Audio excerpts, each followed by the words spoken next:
Això del patriotisme sembla que està en hores baixes a Catalunya, no? Però als Estats Units, pel que acabo de sentir, i pel que veiem, estan hores altes. I penso que això és bo allà i m'agradaria que també fos aquí. Vostè què entén per patriotisme?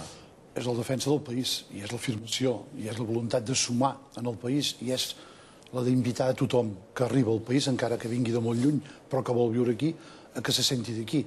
És la defensa de la nació, en el sentit, diguem-ne, més plural, més ampli, més global, en aquest món globalitzat. Obama s'ho creu i els americans el segueixen, i el discurs del patriotisme els fa posar als americans la pell de gallina. Jo deia ara, aquí ja gairebé ningú en parla, gairebé ningú li posa la pell de gallina, o sí? Segurament som pocs. Penso que podríem ser més, perquè jo sé que a Catalunya hi ha molts patriotes, i de colors polítics potser diferents. El que passa que, com que políticament sembla incorrecte de dir-ho, algú, diguem-ne, no ho diu massa. Jo penso que no és que hàgim de ser políticament incorrectes, com proposes en el programa, però penso que políticament hem de ser clars. O sigui, hem de dir que Catalunya ha de tenir estat propi, perquè des de Madrid ens han estat enredant tota aquesta època de la democràcia, ens han enredat plenament, ara en veiem els resultats, les balances fiscals, el finançament que no arriba, ens prenen el pèl des de fa més de 30 anys. I aquí l'única sortida possible és dir que Catalunya, si vol figurar lliurement al món, la pàtria catalana, si vol estar lliure al món, ha de tenir estructures d'estat. Per tant, el patriotisme, efectivament, jo crec que, a més, és un dels motors del país. Patriotisme obert.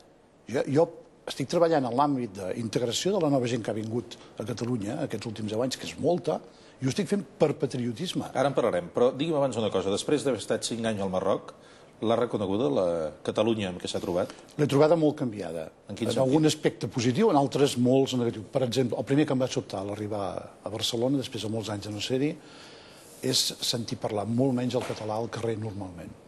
I això m'ha espantat. L'ús social del català va endarrere. Estem perdent la llengua. I això hem de dir clarament.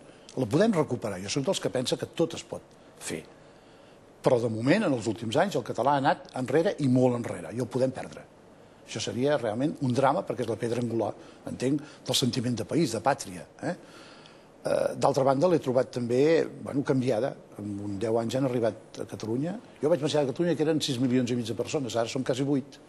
1,5 milió d'immigrants. En 10 anys, una mica més de 10 anys. I continua arribant molta gent, a un promig de 10-15.000 per mes, enguany, el 2008. En què més l'ha trobat canviada? L'he trobat canviada políticament, diguem-ne, amb un govern feble, amb un govern que fa perdre pes al país. El tripartit no va bé, el tripartit és un fracàs. El tripartit jo mai l'hauria fet, si he estat secretari general d'Esquerra Republicana, ni el primer i molt menys el segon.